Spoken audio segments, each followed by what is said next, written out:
There is no price for freedom, and it's just amazing, with the freedom and peace that people are enjoying in Canada, compared to the place where I was born, Congo, where I'm coming from. Is not safe. It's a war-torn country.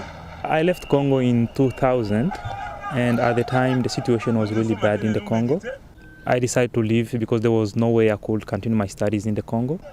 So I left and I went to Burundi, and Burundi also was not stable. So finally I ended up in South Africa as a refugee. Black South Africans, they don't sympathize with their fellow Africans from other African countries. So they started chasing Africans in 2007.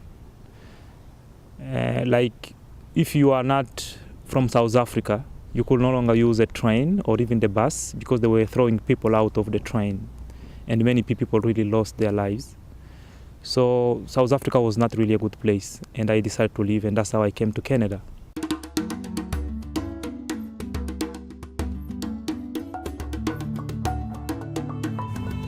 Congo is a very rich country, and there is all these multinational companies that are involved also in the Congo, and including even Canadian companies.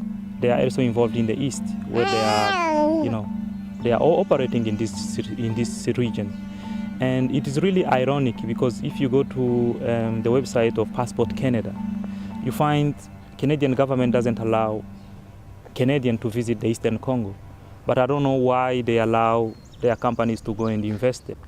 I was in contact with the Mennonite Coalition for Refugee Support, and they did help me find a lawyer who was going to take care of my case.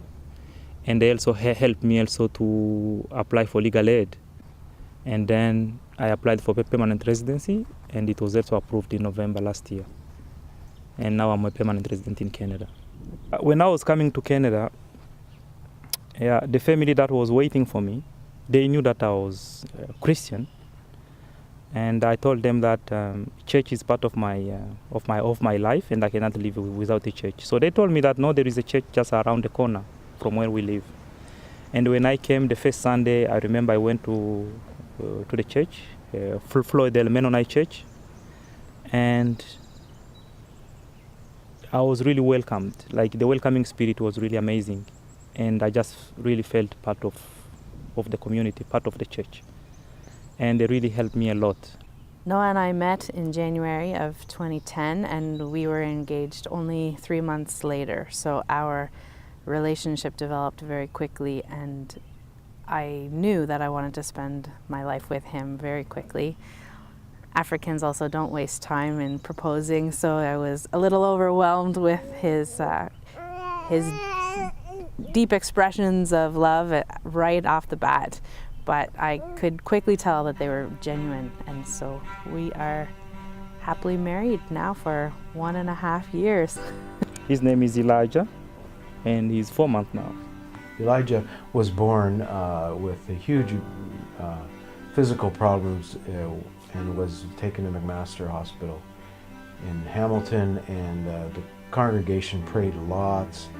They sent stuff. The congregation really wanted Elijah to do well, so they embraced him that way and continue to embrace him.